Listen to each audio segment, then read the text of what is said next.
বিশ্ববাগের কুসুম কলি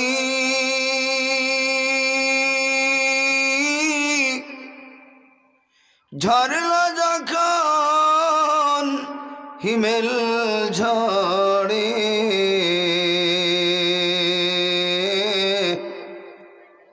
এলো নবীন বসন্ত ফের আসলে নবী ধরার পরে আল্লাহুম্মা সাল্লি আলা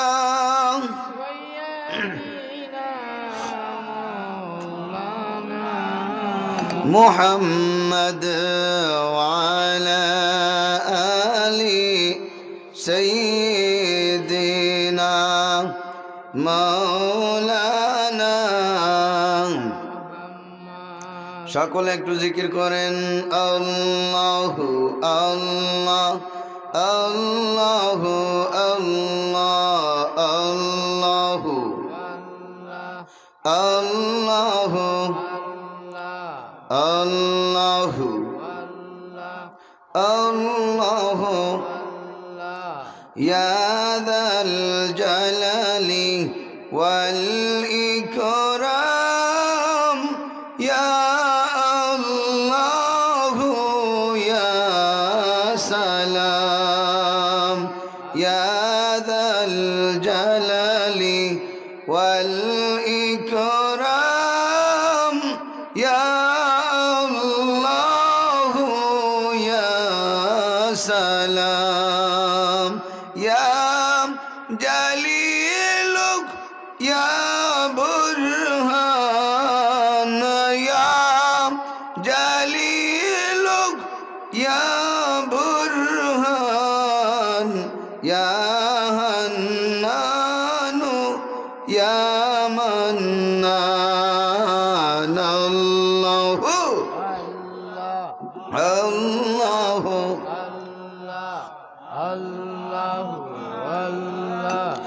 আল্লাহু ইয়া আলিমুন ইয়া খাবীর ইয়া সামিউন ইয়া বাসীর ইয়া আলিমুন ইয়া খাবীর ইয়া সামিউন ইয়া বাসীর ইয়া রহিমু ইয়া রহমান ইয়া রহিমু ইয়া রহমান ইয়া হান্নানু ইয়া মান্নান আল্লাহু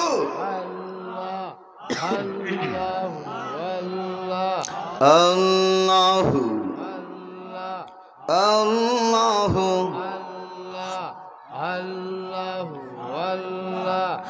আল্লাহু লা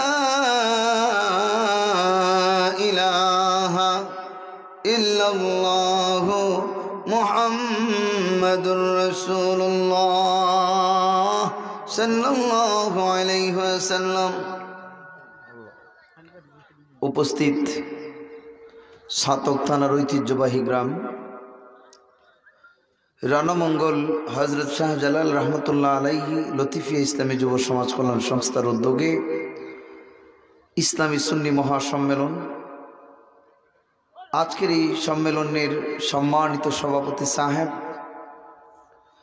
আজকের প্রধান অতিথি, আজকের মাহফিলের মধ্যমণি জবদাতুল আরিফিন ও দুআতুস সালিকিন রাইসুল কুররা ওয়াল মুফাসসিরিন উস্তাজুল উলামা ওয়া সুলাহা শাইখুনা ওয়া মুরশিদুনা আইনায়ে জামাল আহমদী শামসুল উলামা আল্লামা সাহেব কিবলা ফুলতলি রাহমাতুল্লাহি তাআলা আলাইহির সৌযোগ্য সাহেবজাদা হযরতুল আল্লামা হাফিজ ফখরুদ্দিন চৌধুরী সাহেবজাদায়ে ফুলতলি। আজকের বিশেষ অতিথি বিশিষ্ট ইসলামী চিন্তাবিদ,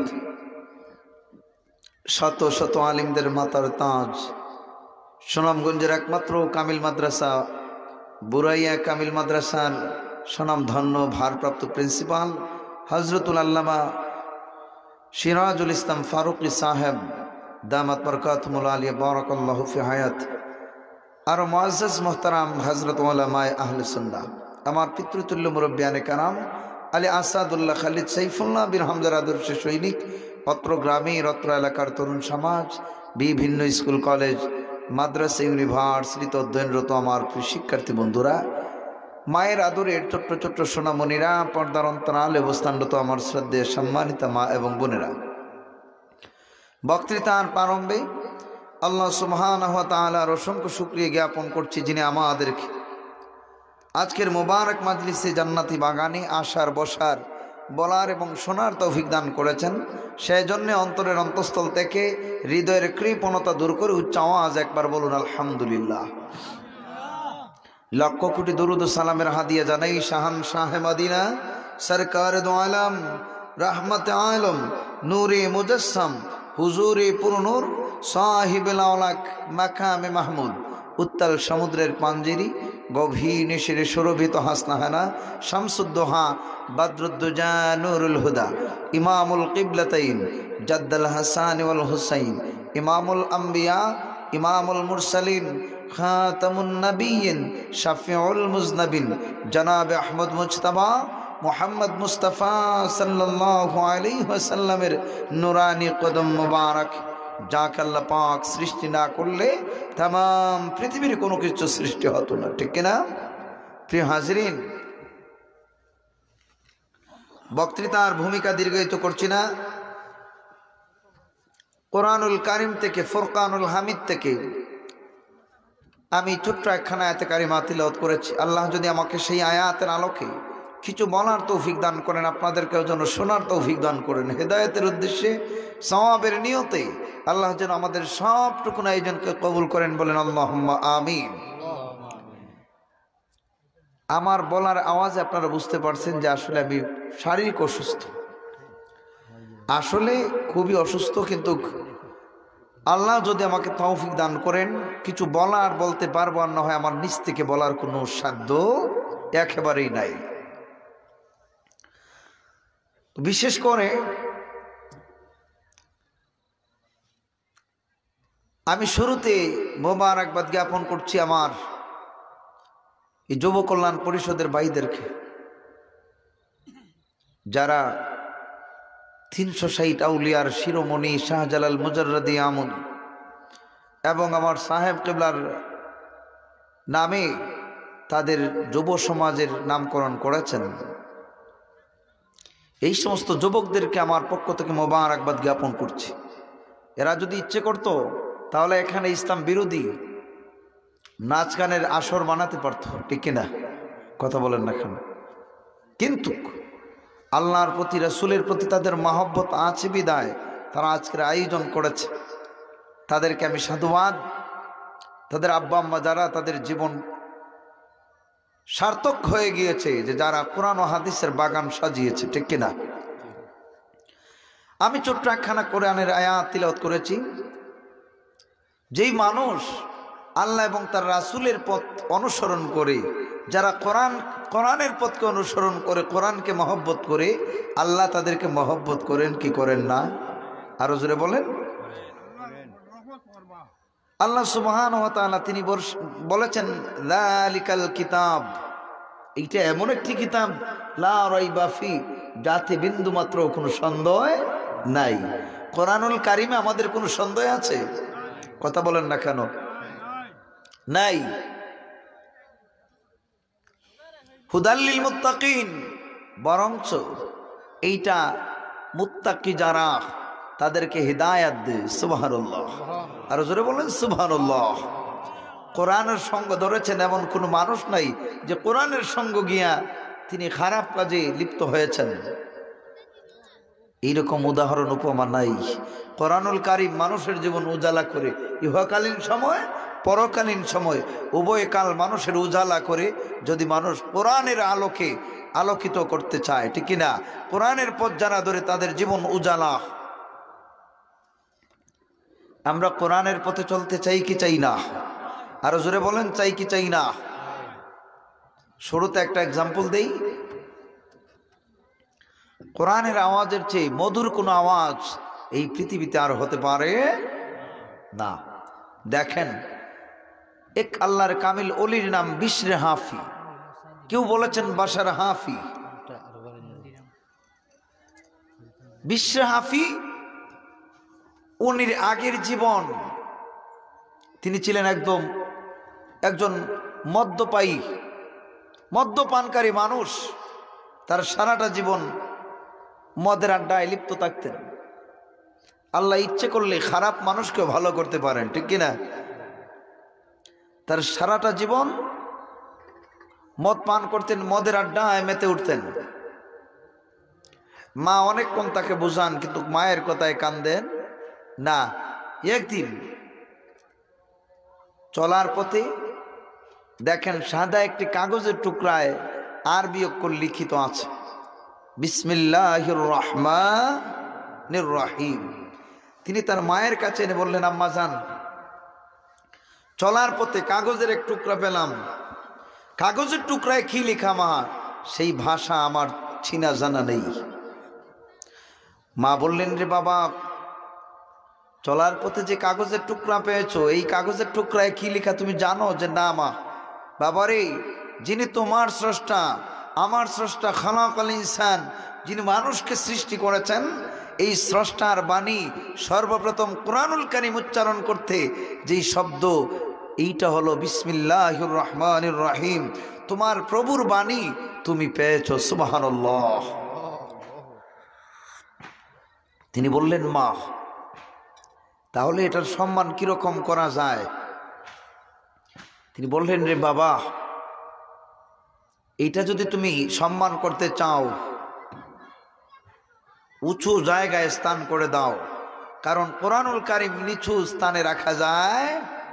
তিনি বললেন, মা, আমার শরীরের মধ্যে সবচেয়ে দামি হলো, উঁচু জায়গা হলো মাথা, ঠিক কিনা?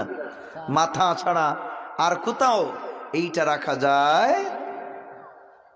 তিনি মাথার মধ্যে তাবিজ আকারে রাখলেন আর চুমু খান। আসলে তিনি কে? মদ পানকারী একজন মানুষ, মদ পানকারী একজন মানুষ। যেই দিন তিনি মাথার মাঝে কুরআনুল কারীমের বিসমিল্লাহির রহমানির রহিম এই আয়াতখানা তিনি মাথার মধ্যে তাবিজ আকারে মাথায় রাখলেন, ওই দিন রাত তিনি মদ পানকারীদের সঙ্গে যান, ঘুমিয়ে আছেন। ওই এলাকায় আরো একজন বুজুর্গ ওলি, তিনি স্বপ্নে দেখেন আল্লাহর হাবিব নবী মুহাম্মদুর রাসূলুল্লাহ সাল্লাল্লাহু আলাইহি ওয়াসাল্লাম এসে তাকে দিদার দিয়েছেন। নবীজি যাকে দিদার দেন তার জীবন সফল, ঠিক কিনা? মান রাআনি ফিল মানামি ফাকাদ রাআনি ফিল ইয়াকুজাতি ফা ইন্না শাইতানা লা ইয়াতামাসসালু আলা সূরাতি। আমার নবীকে যে স্বপ্নে দেখে সে যেন মনে করে আমার নবীকে বাস্তবে দেখেছে। ফা ইন্না শাইতানা লা ইয়াতামাসসালু আলা সূরাতি, কেননা আমার নবীজির সূরত, আমার নবীজির আকার আকৃতি শয়তান কোনোদিন ধারণ করতে পারে। স্বপ্নে দেখেন আল্লাহর হাবিব, ওনাকে বলছেন, হে অলি, হে আমার বন্ধু, তুমি বাশার হাফির মায়ের কাছে যাও আর গিয়া বলো বাশার হাফিকে আল্লাহ কবুল করেছেন।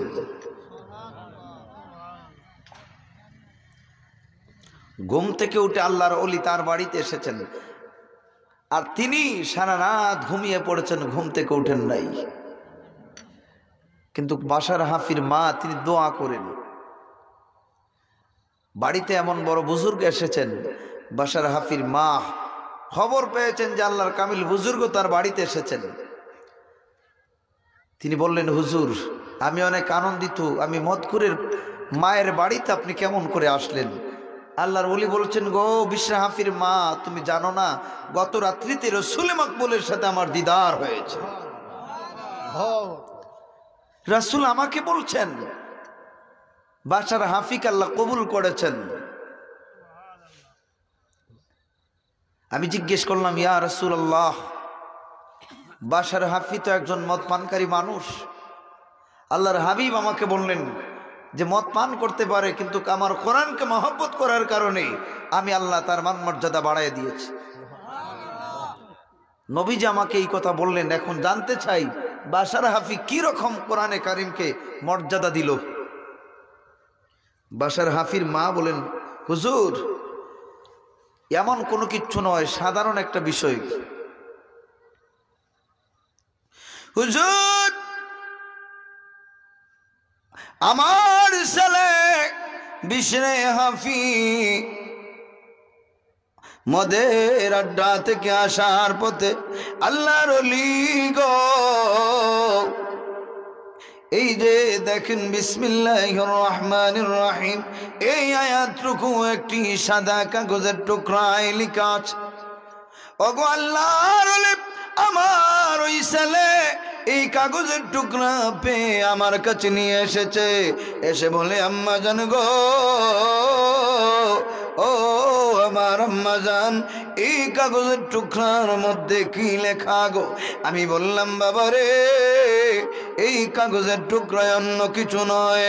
এই কাগজের টুকরা দুনিয়ার কোনো মানুষের হাতের লিখিত কোনো কবিতার অংশ নয় রে বাবা। এইটা হলেন তোমার স্রষ্টা, আমার স্রষ্টা রব্বুল আলামিনের কোরআনুল কারীমের আয়াত।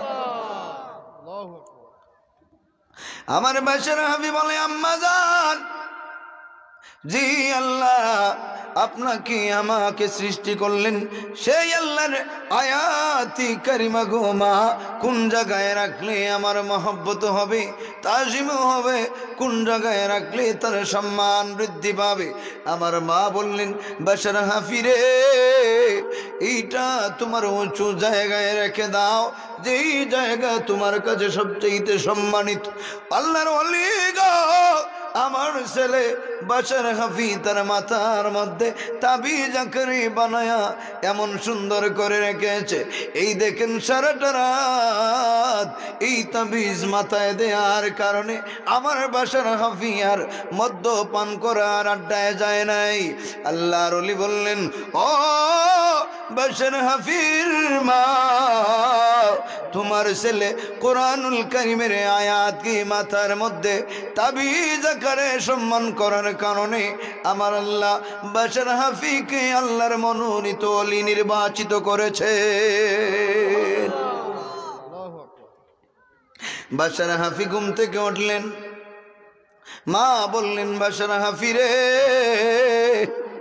আর দেরি করো না রে বাবা, ঘুম থেকে উঠো রে, আল্লাহর ওলির কদম আমাদের বাড়িতে পড়েছে। এইবার বাশার হাফি ঘুম থেকে উঠে আল্লাহর ওলির কাছে যায়।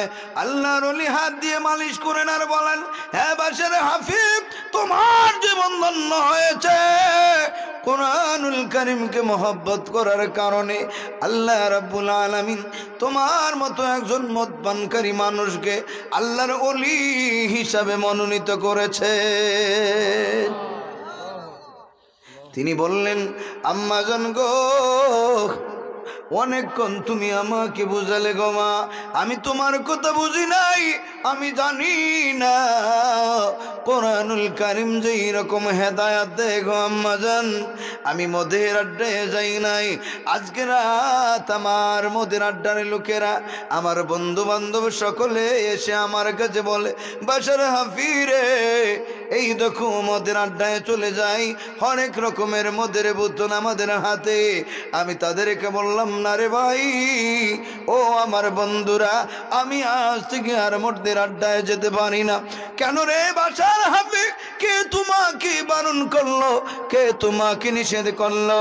আমি বললাম, আমি অন্য কোনো কিছুই নয়, কোন বিবেকে আমি আল্লাহর কালামুল্লাহ শরীফ নিয়ে মদের আড্ডায় যাই? এই দেখো আমার মাথার মধ্যে আল্লাহর কালামুল্লাহ শরীফের তাবিজ লিখা। আল্লাহর ওলি গো, এই জন্যে আমি মদের আড্ডাখানায় যাই নাই, কোরআনুল কারীমকে মহব্বত করার কারণ। আল্লাহর ওলি বলেন, বাশার হাফি রে, তুমি যে আল্লাহর কালামকে মহব্বত করেছো, সম্মান করেছো, এই জন্যে মদের আড্ডা থেকে ফিরার কারণে আল্লাহ সুবহানাহু ওয়া তাআলা তোমার প্রতি মহব্বত করেছেন, দয়া পোষণ করেছেন, যার দরুন আমার আল্লাহ তোমাকে তার নির্বাচিত ওলি বানিয়েছে। আল্লাহর কালামের সঙ্গ যারা নেন তাদেরকে আল্লাহ কবুল করে নেন, ঠিক কিনা? আরো জোরে আওয়াজ দিয়ে বলুন। এই যে আমার যুব সমাজের ভাইগণ, কোরআনুল কারিমের আওয়াজ আপনাদের কানে শোনাতে চেয়েছেন, এই যে আয়োজন করলেন, তাদের জীবন ধন্য, ঠিক কিনা? পুরোপুরি বিশ্বাস যে কোরআনের কাছে যারা যায় আল্লাহ সুবহানাহু ওয়া তাআলা তাদের মর্যাদা বাড়াইয়া দেন, ঠিক কিনা? রাসূল পাক ইসলামের উপর যখন আয়াতে কারিমা নাজিল হয়, কোরআন নাজিল হয়, আরবের কাফিররা অবাক। তখন সাবায়ে মুআল্লাকা, সেখানে 7 জন কবিকে, তৎকালীন যুগে রাসূলুল্লাহর যুগ, তারা ওয়াকাজের মেলায় 7 জন কবিকে তাদের লিখা সুন্দর লিখনির দ্বারাতে দেয়ালের মধ্যে সোনালী করে তাদের লিখা রাখতো আর পুরস্কার দিত। সাহিত্য চর্চার যুগ ছিল আরব। সেই যুগে আল্লাহর হাবিব কোরআনুল কারীম আল্লাহ নাজিল করলেন। কাফিররা অবাক হয়ে যায়, আহারে মুহাম্মদ এত বড় বিশাল কবি। আল্লাহ জানায় দেন, ওয়ামা আল্লামনা শি'রা ওয়ামা আল্লামনা শি'রা ওয়ামা ইয়ানবাগী লাহু ইন হুয়া ইল্লা যিকরুন ওয়া কুরআনুম মুবিন। যে তোমরা আমাকে কবি মনে করেছো, আমি আসলে কবি না, এইটা আমার বানানো ছন্দ নয়, এইটা কার লিখিত কিতাব, তানজিলুম মির রাব্বিল আলামিন, এইটা আল্লাহর পক্ষ থেকে, এইটা নাজিলকৃত কিতাব। সুবহানাল্লাহ। আরবের মানুষ কোরআনুল কারীমের আওয়াজ শুনে, নবীজির কণ্ঠের আওয়াজ, এটা সুন্দর হবে না অসুন্দর হবে? কথা বলেন না কেন? সুন্দর হবে না অসুন্দর হবে? মিশরের কারি আব্দুল বাসিত সাহেবের কণ্ঠের তিলাওয়াত শুনে হাজারো হাজারো মানুষ অজ্ঞান হয়ে পড়ে কোরআনুল কারীমের মহব্বতে ঈমান গ্রহণ করে। সুবহানাল্লাহ। আর আমার স্বয়ং নবীজি তিলাওয়াত করবেন, নবীজির কণ্ঠের তিলাওয়াত সুন্দর না অসুন্দর? আরবের কাফির অবাক হয়ে যায়, আহারে মুহাম্মদ কি তিলাওয়াত করে। তারা আইন করে কয়, আজকে থেকে মুহাম্মদের দ্বারে কাছে আমরা কেউ যাব না। ওয়াকাল আল্লাযীনা কাফারু লা তাসমাউ লিহাযাল কুরআন ওয়ালগাউ ফীহি লাআল্লাকুম তাগলিবুন। মুহাম্মদ যখন তিলাওয়াত শুরু করে তখন তো আমরা সকলে হট্টগোল সৃষ্টি করব, যাতে মুহাম্মদের তিলাওয়াত আমাদের কারো কানে পৌঁছে না। আল্লাহ যদি ইচ্ছে করেন, আল্লাহ যদি ইচ্ছে করেন, নবীজির কণ্ঠে কোরআনুল কারীমের তিলাওয়াত মানুষের কানে পৌঁছাতে পারেন কিনা? আরো জোরে বলেন। তারা নিষেধ করে, কেউ যেও না। যারা আইন করে, কিন্তু আইন করার পর তারাও আইনে টিকতে পারে নাই। তাদের মধ্যে শ্রেষ্ঠ যারা, তারা আইন করে মুহাম্মদের তিলাওয়াত তার শুনবো না, কিন্তু তারা লিখিত আকারে এইখানে আইন প্রণয়ন করেছে ঠিক, কিন্তু কোরআনুল কারীম তারা শ্রবণ করার জন্য পাগল পারা হয়ে যেত। তৎকালীন আরবের একটি বস্তির নাম তেহামা। নামটা কি? তেহামা। ওই বস্তি থেকে দাউস গোত্রের লিডার, তিনি খানায়ে কাবা এসেছেন। তো একজন লিডারের সাথে আরো কয়েকজন লিডার থাকেন না? কথা বলেন না কেন? একজন চেয়ারম্যান এক এলাকায় গেলে উনার সাথে আরো কয়েকজন জনপ্রতিনিধি থাকেন। তেহামার লিডার নাম তুফাইল ইবনে আমর আদ-দাউস, তিনি এসেছেন খানায়ে কাবায়, তার সাথে আরো কিছু মানুষ। এখন লিডারের সাথে সম্পর্ক আছে না নাই? লিডারের সাথে লিডারের সম্পর্ক, ঠিক কিনা? মক্কায় আবু জেহেল, উতবা, সাহেবা, আবুল আহাব সব মিলে তেহামার সরদারের সাথে সাক্ষাৎ। তারা বলছেন, ভাই আপনি কি জানেন আমাদের মক্কা নগরের অবস্থা? তিনি বলেন না। তারা বলেন, আমাদের মক্কার অবস্থা বেশ ভালো নয়। কেন? যে আমাদের মক্কাতুল মুকাররমায় আব্দুল্লাহর ছেলে মুহাম্মদ, সে নাকি নবী, সে নতুন নতুন কিছু আবিষ্কার করে আমাদের কাছে শোনায়। আর আমাদের কিছু মানুষ যারা তার তিলাওয়াত শ্রবণ করে, তিলাওয়াত শ্রবণ করার পর আমাদের বাপ দাদার ধর্মকে তালাক দিয়ে তার ধর্মে চলে যায়। এখন কি করা যায়? আমাদের অনুরোধ, আপনি তো তেহামা থেকে এসেছেন, আপনি খানায় কাবায় যাবেন। খানায় কাবার পাশে মোহাম্মদ রাসূলুল্লাহর ঘর, সেখানে গেলে মোহাম্মদ তিলাওয়াত করবে। এই তিলাওয়াতে আপনি কান দিবেন না। আপনি তো দূরের মানুষ, আমরা আপনার কাছে এই মেসেজ দিলাম, উনার তিলাওয়াত শ্রবণ, তিলাওয়াত শুনলে আপনি আমাদের ধর্ম ছেড়ে তার ধর্মে দীক্ষিত হবেন। তিনি বললেন, লাত, মানাত, উজ্জা, হবল, চারজন বড় বড় মূর্তি, চারজন খুদার, তাদের বাসায় তাদের খুদা। তিনি বললেন, আমাদের লাত, মানাত, উজ্জা, হবল এই খুদাগুলির কসম করে বললাম, মুহাম্মদের তিলাওয়াত আমি শ্রবণ করব। তারা বললেন, আমাদের বিশ্বাস হয় না। এইরকম তোমার মতো লাত, মানাত, উজ্জা, হুবলের কসম খেয়ে যারা গিয়েছে তারা আর আমাদের কাছে ফিরে আসে না। এখন কি করা যায়? তিনি বললেন, তোমাদের যদি বিশ্বাস হয় না, তুলা আছে, তুলা দিবা, আমি কানের মধ্যে প্রবেশ করব। মক্কায় আমি এইগুলির পূজা করে আমি চলে আসবো। মোহাম্মদ তিলাওয়াত করলে আমার কানের মধ্যে তুলা দিয়া চাপ মেরে ধরবো, যাতে রাসূলুল্লাহর তিলাওয়াত আমার কানে না পৌঁছে। আল্লাহ যদি ইচ্ছা করেন, 1000 তুলা দিয়া যদি কানের ছিদ্রতে চাপ দেন, কিন্তু আল্লাহ ইচ্ছে করলে শোনাতে পারেন কি না? কথা বলেন না কেন?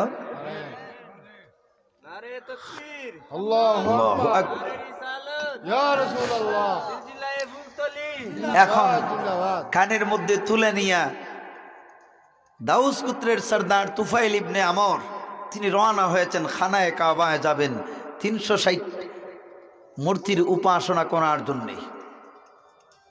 যখন গেলেন সেখানে আমার হাবিব নবী আকরাম তিলাওয়াত শুরু করেছেন। সুবহানাল্লাহ। মনে আসছে, আরে গতকালকে তো আমাকে আমার লিডার আবু জেহেল, আবু লাহাব, উতবা সাহেবা বলেছিল মুহাম্মদের কণ্ঠ সুন্দর, মনে হয় আমার কাছে মুহাম্মদের কণ্ঠের আওয়াজ আসছে। তিনি পকেট থেকে তুলা নিয়া কানের মধ্যে চাপ মেরে ধরেছেন, কিন্তু কি যেন ব্যাপার, যতই চাপ মেরে ধরেন তিলাওয়াতের আওয়াজ আরো বেশি শোনা যায়। অবশেষে তিনি লাত, মানাত, উজ্জা, হুবলের উপাসনা না করে রাসূলুল্লাহর দরবারে চলে গেলেন। নবীজি বললেন, মা ইসমুকা, তোমার নাম কি? তিনি বলেন, ইসমি তুফাইল ইবনে আমর আদ-দাউস। কেন এসেছো? দাউস পুত্রের সরদার, তুমি তো কাফির। হুজুর, আমার আসার অন্য কোনো কারণ নাই। আল্লাহর নবী গো, আমি দাউস গোত্রের মানুষ, আমি লাত, মানাত, উজ্জা, হুবলের উপাসনার জন্য এসেছিলাম। আল্লাহর নবী গো, আমি যখন গতকালকে আসলাম গো নবীজি, আবু জেহেল, আবু লাহাব, উতবা সাহেবা আমাকে মক্কা নগরীর অবস্থা সম্পর্কে বললেন। আর তারা বললেন, মুহাম্মদ নামের একজন মানুষ কি যেন তিলাওয়াত করে, আর তার তিলাওয়াত যারা শ্রবণ করে আমাদের ধর্মের মধ্যে তালাক দিয়ে যায়। আমি বিশ্বাস করলাম তাদের কথা, আমি লাত, মানাত, উজ্জা, হুবলের কসম করলাম, এরপর তারা বিশ্বাস করে না। আল্লাহর নবী গো, ইয়া রাসূলুল্লাহ, ইয়া হাবিবাল্লাহ, হুজুর গো, এই দেখেন কানের মধ্যে তুলা নিয়ে আসলাম। আমি তাদের কাছে বললাম, তোমাদের যদি বিশ্বাস হয় না, আমার 2 কানের ছিদ্রের মধ্যে আমি তুলা ঢুকি 2 হাতের তালু দিয়ে আমি চাপ মেরে ধরব। নবীজি গো, ইয়া রাসূলুল্লাহ, ইয়া হাবিবাল্লাহ, হুজুর গো, আপনি তিলাওয়াত করেছেন খানায় কাবার সামনে থেকে, আপনার কণ্ঠের তিলাওয়াতের আওয়াজ আমার কানের মধ্যে গিয়া প্রবেশ করলো। ওগো নবীজি, যখন আমার কণ্ঠের মধ্যে আপনার তিলাওয়াতের আওয়াজ গিয়া ধাক্কা দিল, আমি পকেট থেকে তুলা নিয়ে 2 কানের ছিদ্রের মধ্যে প্রবেশ করে 2 হাতের তালু দিয়া আমি চাপ মেরে ধরলাম। আল্লাহর নবী গো, 2 হাতের তালু দিয়া যতই আমি চাপ মেরে ধরি গো নবীজি, আপনার তিলাওয়াতের আওয়াজ আমার কণ্ঠে আরো বেশি পৌঁছে যায়। আমার নবীজি বললেন, হে তুফাইল ইবনে আমর আদ-দাওসী, এবার দাও, তুমি কি কোরআনুল কারীম তিলাওয়াত, এই তিলাওয়াতের আওয়াজ শোনার জন্য আগ্রহী নাকি? হুজুর গো, অবশ্যই অবশ্যই আমি আপনার তিলাওয়াত শ্রবণ করার জন্য আগ্রহী।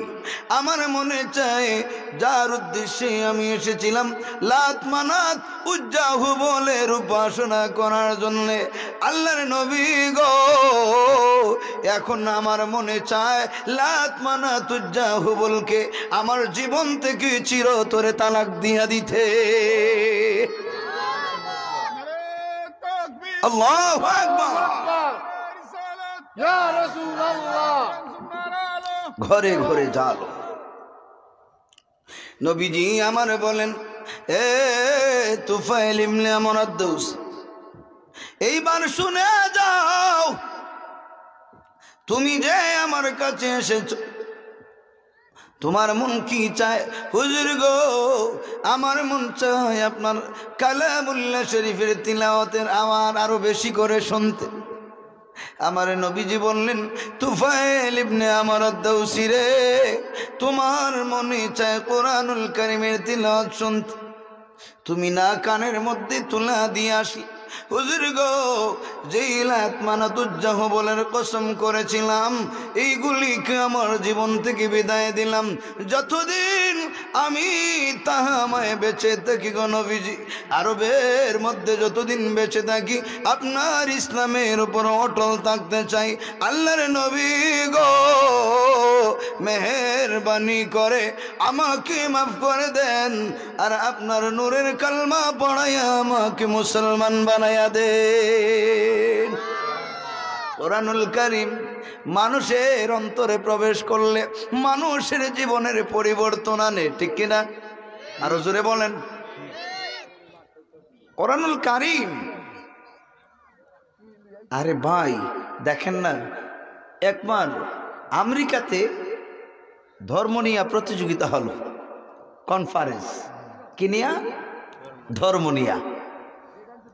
তো আমেরিকা মুসলমান না বেদিন রাষ্ট্র? তাদের উদ্দেশ্য ছিল যে আমরা ধনী রাষ্ট্র সব যদি এক হয়ে যাই, মুসলমানদের ধর্ম বিনাশ করব। এই ধর্মের ধারণকারীকে, এই ধর্মের হেফাজতকারীকে কোরআনুল কারীম আল্লাহ বলেছেন, ইন্না নাযালনা যিকরা ওয়া ইন্না লাহু লাহাফিজুন। কোরআনুল কারীম আল্লাহ অবতীর্ণ করেছেন, নাজিল করেছেন, তার হিফাজতের জিম্মাদারিত্ব কার কাছে? কোরআন নিয়ে যত মানুষ তামাশা করে না কেন, কিন্তু এই তামাশায় তারা চলে, কোরআনুল কারীম তার নিজ গতিতেই চলে, ঠিক কিনা? আমার দেশে একবার আপনাদের স্মরণ আছে, ফতোয়া বন্ধ হওয়ার কথা ছিল, কোরআনের আইন বন্ধ হওয়ার কথা ছিল। আপনারা বলেন, কোরআনের আইন কি বন্ধ হয়েছে? কোরআনের এই যে সংবিধান, কোরআনুল কারীমের যে ফতোয়া, একবার নিষিদ্ধ হওয়ার কথা ছিল, হাইকোর্ট, সুপ্রিম কোর্ট পর্যন্ত অনেক উকিল না দৌড়াদৌড়ি করেছেন কোরআনুল কারীমের এই ফতোয়া যাতে ধ্বংস হয়ে যায়, কিন্তু অনেকভাবে রিট করেছেন, কিন্তু কোরআনুল কারীমকে, এই ফতোয়াকে, ইসলামের ফতোয়াকে বন্ধ করার ক্ষমতা কারো নাই, ঠিক কিনা? এর পক্ষে কে? আরো জোরে বলেন, আরো জোরে বলেন। দেখেন, পৃথিবীতে সব কিছুর কনফারেন্স বন্ধ, কোরআনুল কারীমের কনফারেন্স বন্ধ করার ক্ষমতা কারো নাই। পৃথিবী জুড়ে করোনাগ্রস্ত মানুষ, করোনা আক্রান্ত, বিশ্বের বিভিন্ন দেশে দেখেন না মানুষ জড়িত হয় না, জমায়েত হয় না, কিন্তু আমার দেশে কোরআনুল কারীমের বয়ান হচ্ছে কি হচ্ছে না? কথা বলেন না কেন? আপনারা জানেন, বলতে পারবেন যে গতকালকে এই ওয়াজ মাহফিল থেকে একজন করোনার রোগী এসে 100 জন মানুষকে তিনি ছড়িয়ে দিয়েছেন? নাই, এমন উদাহরণ উপমা নাই। ধর্ম নিয়ে কনফারেন্স হবে, প্রত্যেক দেশের বাদশার কাছে চিঠি এসেছে যে আমেরিকা কনফারেন্স ডেকেছে, তবে এই চিঠির মধ্যে বর্ণনা গাওয়া যে এই চিঠিতে যার কাছে গিয়েছে প্রত্যেক দেশের প্রেসিডেন্ট যারা তাদের কাছে, যে আমেরিকায় ধর্ম নিয়ে কনফারেন্স হবে, সকল ধর্মের মানুষের অংশগ্রহণ চাই, তবে 5 মিনিট করে প্রত্যেক ধর্মের মানুষ তাদের ধর্ম থেকে একজন মানুষকে বাছাই করে দিবেন, উনি ধর্ম সম্পর্কে 5 মিনিট বক্তব্য রাখবেন। আমাদের সকল মুসলিম রাষ্ট্রের প্রেসিডেন্ট যারা তাদের কাছে চিঠি আসলো, সকল মুসলিম প্রেসিডেন্টদের একটি সংগঠন আছে, এইটার নাম কি জানেন? OIC, organisation of Islamic cooperation. এইটার সদর দপ্তর হলো সৌদি আরবের জিদ্দায়। এটার আগের নাম ছিল অর্গানাইজেশন অফ ইসলামিক কনফারেন্স। সকল প্রেসিডেন্ট এক হয়ে বললেন যে আমাদের কাছে একটি চিঠি গেল, প্রত্যেকে বলেন আমাদের কাছে এসেছে, এখন কি করা যায়? আমাদের মুসলিম সকলের কাছে যেহেতু চিঠি এসেছে, আমরা ইসলামের অনুসারী মানুষ, এখন ইসলাম ধর্ম সম্পর্কে যদি আমরা সেখানে উপস্থিত না হই, তাহলে কাফির কুফফার সকল এক হয়ে বলবে মুসলমানদের ধর্ম সঠিক নয়। আমাদের প্রেসিডেন্টদের মধ্যে দুই পক্ষের মানুষ তর্ক বিতর্ক করে বললেন যে দেখেন, আমাদের ধর্ম এত সংকীর্ণ নয়, 5 মিনিট বক্তব্য দিয়ে আমাদের ধর্মের কোনো কিছু বলা সম্ভব নয়, সুতরাং এই কনফারেন্সে উপস্থিত হওয়ার চেয়ে না হওয়াটাই ভালো। আর কিছু সংখ্যক বললেন দেখেন, উপস্থিত না হলেই কাফিররা অন্যরকম ভাববে, সুতরাং আমরা সেখানে উপস্থিত হওয়াটা জরুরি মনে করছি, কারণ ইসলাম ইন্নাদ-দীনা ইনদাল্লাহিল ইসলাম, Islam is the complete code of life, ইসলাম আল্লাহর পক্ষ থেকে মনোনীত ধর্ম, আমরা ইসলামের পক্ষে সেখানে উপস্থিত হওয়াটা চাই, কারণ ইসলামের বিজয় আল্লাহ সব সময় দিবেন, ঠিক কিনা? তবে কে বক্তব্য রাখবেন? সকলে বললেন বক্তব্যের প্রয়োজন নাই, 5 মিনিটে বক্তব্য দেওয়ার প্রয়োজন নাই। সকলে বাছাই করলেন যে এই 5 মিনিট বক্তব্য নয়, আল্লাহর কালামুল্লাহ শরীফ, যে কোরআনের হেফাজতকারী আল্লাহ, এই কোরআন তিলাওয়াতটা চাই। সুবহানাল্লাহ বলবেন না?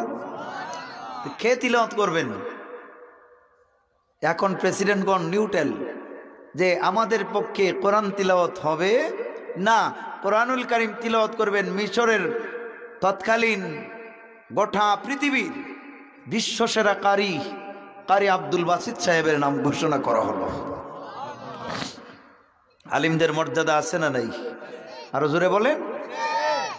ওয়াইন্না ফাদলুল আলিমি আলাল আবিদি কাফাদলুল কামারি লাইলাতুল বদরি আলা সাইরিল কাওয়াকিব ওয়া ইন্নাল উলামা ওয়ারাসাতুল আম্বিয়া। হুজুর আকরামকে সাহাবায়ে কেরাম বলেন, হুজুর আলিম আর আবিদ এর মধ্যে পার্থক্য কি? অর্থাৎ যিনি ইবাদত করেন আর যারা আল্লাহর পরিচয় জানেন, তাদের মধ্যে পরিচয় কি, পার্থক্য কি? হুজুর আকরাম বলেন, ও সাহাবীরা, আকাশে চাঁদ কয়টি? সাহাবী বললেন একটি। তারা কয়টি? কোটি কোটি। তোমরা বলো, কোটি কোটি তারার চেয়ে চাঁদের পাওয়ার কম না বেশি? সাহাবীগণ বললেন, হুজুর চাঁদের পাওয়ার বেশি। নবীজি বললেন, কোটি কোটি উম্মতের চেয়ে আলিম যারা চাঁদের মতো, তাদেরও পাওয়ার বেশি। সকলে বললেন মিশরের কারি আব্দুল বাসিত সাহেবের নাম। বাসিত সাহেবকে সেখানে নেওয়া হলো যে এইরকম চিঠি এসেছে।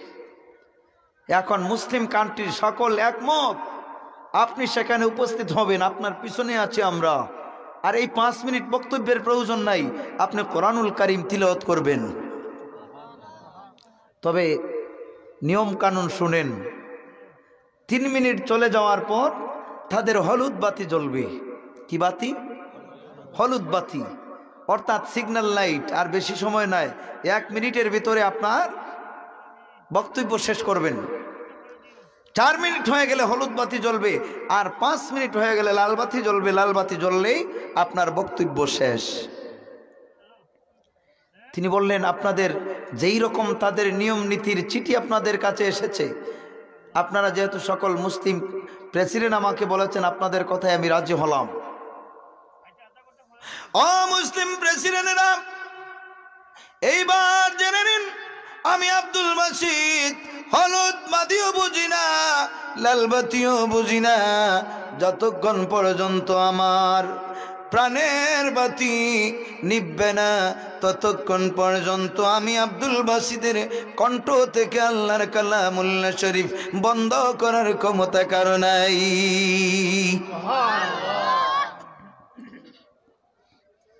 সকল মিলে বললেন, ও আব্দুল বাসিদ সাহেব, অমুক দিন প্রতিযোগিতা, অমুক দিন কনফারেন্স।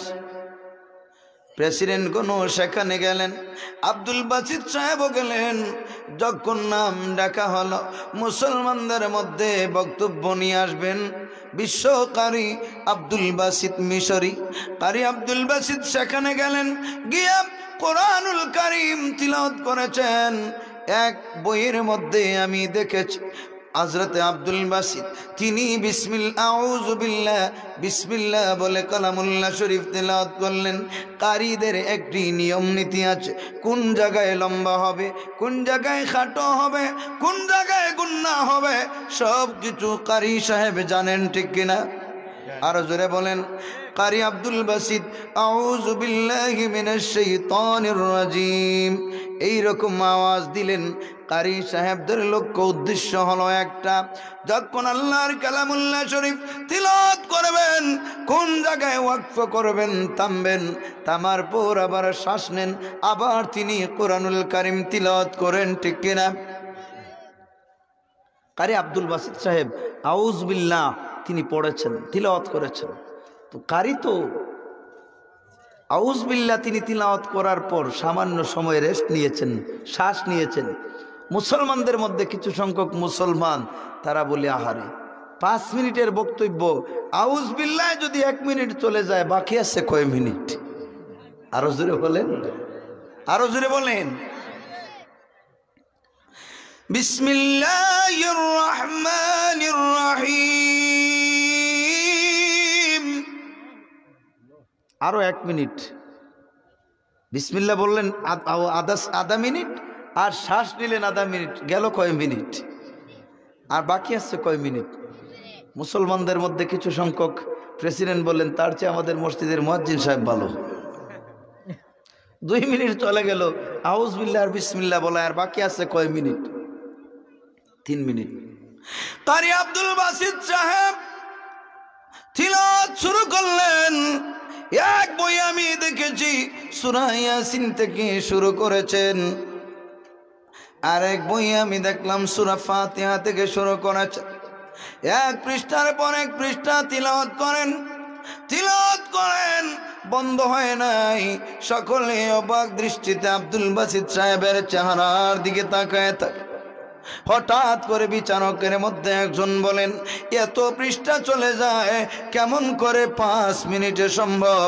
একটু চুইস বাতির যা দায়িত্বে আছেন তাকে বলা হলো, হলুদ বাতির মধ্যে চুইস দাও। 5 মিনিটে আল্লাহর কালামুল্লাহ শরীফ এত তিলাওয়াত হবে কেমন করে? এইবার চুইসম্যান, হলুদ বাতির চুইসম্যান, হলুদ বাতির চুইসের মধ্যে তিনি অন করেন। কি যেন ব্যাপার, চুইস অন হয়, হলুদ বাতি জ্বলে না। আল্লাহর কুদরত আছে না নাই? সেই আল্লাহ এখনো আছেন না নাই? চুইসম্যান বলে, হুজুর, বিচারকগণ জাস্টিস যারা আছেন, ব্যাপার বুঝি না, হলুদ বাতির চুইসের মধ্যে অন করলাম, বাতির চুইস অন হয় কিন্তু বাতি জ্বলে না।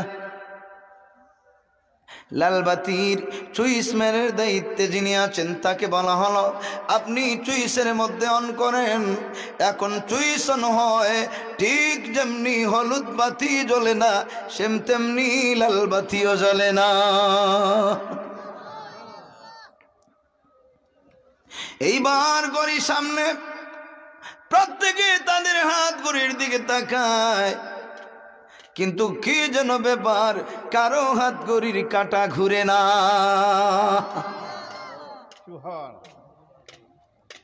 অবাক হয়ে গিয়েছে সকল। আমাদের মতো দেশ না আমেরিকা? উন্নত না অনুন্নত?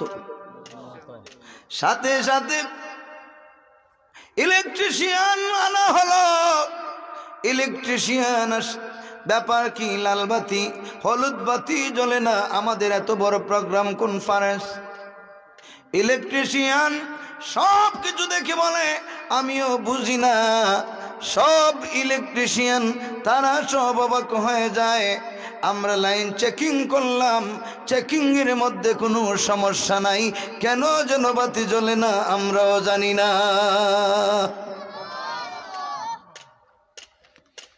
এখন কি করা যায়? ইলেকট্রিশিয়ান বলে, মাননীয় জাস্টিস সাহেব আমার কাছে একটু বলেন, এইখানে কিসের প্রতিযোগিতা? কনফারেন্স, ধর্ম নিয়ে কনফারেন্স হচ্ছিল। মুসলমানদের পক্ষে কারি আব্দুল বাসিত আল্লাহর কালামুল্লাহ শরীফ তিলাওয়াত করেছিল। এইবার ইলেকট্রিশিয়ান বলে আমি আগে জানি না, আমি যদি আগে জানতাম এই ইলেকট্রিকের কোনো লাইনের মধ্যে আমি হাত দিতাম না, কারণ আমি যার থেকে ইলেকট্রিশিয়ানের কাজ শিখেছি আমার উস্তাদকে আমি জিজ্ঞেস করেছিলাম, মাননীয় উস্তাদ আপনি আমার কাছে বলেন এই ইলেকট্রিশিয়ান বিজ্ঞান কোথা থেকে এসেছে? আমাকে বলেছেন আমার উস্তাদ ইলেকট্রিশিয়ান বিজ্ঞান নয়, পৃথিবীতে যত বিজ্ঞানের উদ্ভব হয়েছে সমস্ত বিজ্ঞান আল্লাহর কালামুল্লাহ শরীফ থেকে এসেছে। তাইলে বোঝা গেল আল্লাহর কালামুল্লাহ শরীফ যেখানে, দুনিয়ার চিকিৎসা বিজ্ঞান সব কিছু ফেল সেখানে, ঠিক কিনা? আরো জোরে বলেন। অহরহ ঘটনা, যেখানে বিশ্বের শ্রেষ্ঠ চিকিৎসকগণ ফেল, কোরআনুল কারীম কোনোদিন ফেল হয় না, ঠিক কিনা? হযরত ইউনূস নবী যখন মাছের পেটের মধ্যে ছিলেন কোন দোয়া পড়েছিলেন? লা ইলাহা ইল্লা আনতা সুবহানাকা ইন্নী কুনতু মিনাজ জালিমিন ফাস্তাজাবনা লাহু ওয়া নাজ্জায়নাহু মিনাল গাম যালিকা নুনজিল মুমিনিন। আমার আল্লাহ বলেন দুনিয়ার মানুষ যেইখানে যারা আটকা পড়ে যায়, তবে জেনে রাখো তোমরা শিক্ষা নাও, নবী ইউনূস নবী মাছের পেটের ভিতরে পড়েছিলেন, সেইখানে গিয়া দুনিয়ার চিকিৎসা বিজ্ঞান যেইখানে ধরে না, সেইখানে গিয়ে আমার নবী মাছের পেটে আমার এই আয়াত কারিমা তিলাওয়াত করেছেন। তিলাওয়াত করতে দেরি হয়েছে, আমি আল্লাহ আমার নবীকে উদ্ধার করতে দেরি করি না।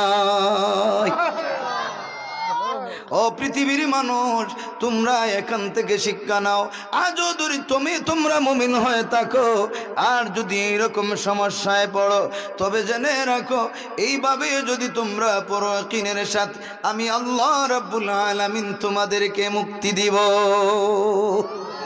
কোরআনের এই ক্ষমতা আছে না নাই? আরো জোরে বলেন আছে না নাই? আজ কোরআনকে দূরে রেখে আমরা অনেক কিছু করি, ঠিক কিনা? আজ আমাদের সমাজে ধর্ম নীতির চেয়ে রাজনীতিকে প্রাধান্য দেই।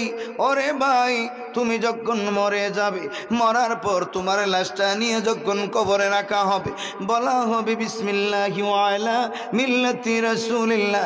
এইখানে বলা হবে না বিসমিল্লাহি ওয়া আলা মিল্লাতি আওয়ামী লীগ, বিসমিল্লাহি ওয়া আলা মিল্লাতে বিএনপি বলা হবে না। তাইলে কিসের জন্য তুমি রাজনীতির চেয়ে ধর্মনীতিকে প্রাধান্য দেও নাই, ঠিক কিনা? আমার কথা হলো রাজনীতি চলুক, অসুবিধা নাই, তবে রাজনীতি এমন যেন হয় না তোমার রাজনীতির চেয়ে ধর্মনীতিকে প্রাধান্য দিবে। ধর্মনীতির চেয়ে রাজনীতিকে যারা প্রাধান্য দেয় আমরা তাদের পক্ষে নয়, ঠিক কিনা? অবাক যখন মানুষ সুইসম্যান সবকিছু জ্বালায় জ্বলে না, হঠাৎ করে কারি আব্দুল বাসিত সাহেব বলেন মিনাল জিন্নাতি ওয়ান নাস, অটোমেটিক ভাবে হলুদ বাতি জ্বলেছে। সুবহানাল্লাহ। সুইসম্যান চয়েসের মধ্যে অন করেন নাই, অফ করেন নাই, অটোমেটিক ভাবে যেন অন হয়েছে। সাদাকাল্লাহুল আযীম। এমনিতেই যেন লালবাতি জ্বলেছে। এইবার এইখানের মধ্যে অনেক জাস্টিস ছিলেন, অনেক বেদিন কাফিররা ছিল। তারা বলল, বুঝতে পেরেছি 5 মিনিটে আল্লাহর কালামুল্লাহ শরীফ এত তিলাওয়াত কেমন করে শ্রবণ করলাম আমরাও জানি না। হাতের ঘড়ি বন্ধ হয়ে যায়, সুইচ বন্ধ হয়ে যায়, ইলেকট্রিক সব কিছু বন্ধ হয়ে যায়। তাইলে বোঝা গেল পৃথিবীর সব বন্ধ হতে পারে, আল্লাহর কালামুল্লাহ শরীফের তিলাওয়াত বন্ধ হতে পারে না। ঠিক কিনা? আল্লাহু আকবার। ইয়া রাসূলুল্লাহ জিন্দাবাদ। কোরআনুল কারীমের পক্ষে কে? এটা কার কিতাব? তানজিলুম মির রাব্বিল আলামিন। এটা আমার রবের পক্ষ থেকে নাজিলকৃত কিতাব, দুনিয়ার কোনো মানুষের বানানো নয়। নবীজি তাদেরকে চ্যালেঞ্জ করেন। আল্লাহ বলেন, হুজুর আপনি চ্যালেঞ্জ করেন, ওয়া ইন কুনতুম ফি রাইবিম মিম্মা নাযালনা আলা আবদিনা ফাতু বিসূরাতিন মিন মিসলি ওয়াদউ শুহাদাআকুম মিন দুনিল্লাহি ইন কুনতুম সাদিকিন। কাফিররা যারা প্রশ্ন করে তাদেরকে আপনি চ্যালেঞ্জ করেন। তারা সাবায়ে মুআল্লাকা 7 জন বড় বড় লেখকগণ লেখা লিখে আর প্রত্যেক বছর ওকাজের মেলায় পুরস্কার পায়। তাদেরকে চ্যালেঞ্জ করেন যে কোরআনুল্লাহ শরীফের, কোরআনুল কারীমের যে কোনো একটু ছোট্ট সূরার সাথে, আয়াতের সাথে তোমরা চলে আসো মোকাবেলায়, যদি তোমরা সাহসী হয়ে থাকো, সত্যবাদী হয়ে থাকো। এটার পক্ষে কেউ আসছিল? যখন নবীজি তাদেরকে আয়াত বললেন, কাফিররা তারা চিন্তা করলো তাদের মধ্যে যারা কবি ছিল, সকল কবিগণ লা ইলাহা লা ইলাহা সুবহানাল্লাহ ওয়ালহামদুলিল্লাহ লা ইলাহা সুবহানাল্লাহ ওয়ালহামদুলিল্লাহ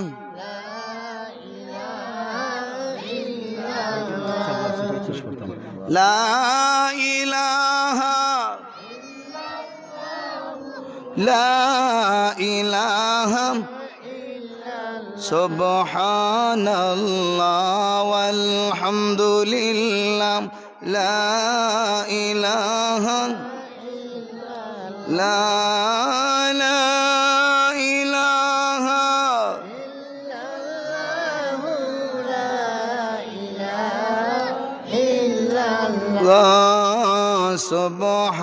সুবহানাল্লাহ ওয়ালহামদুলিল্লাহ লা ইলাহা লা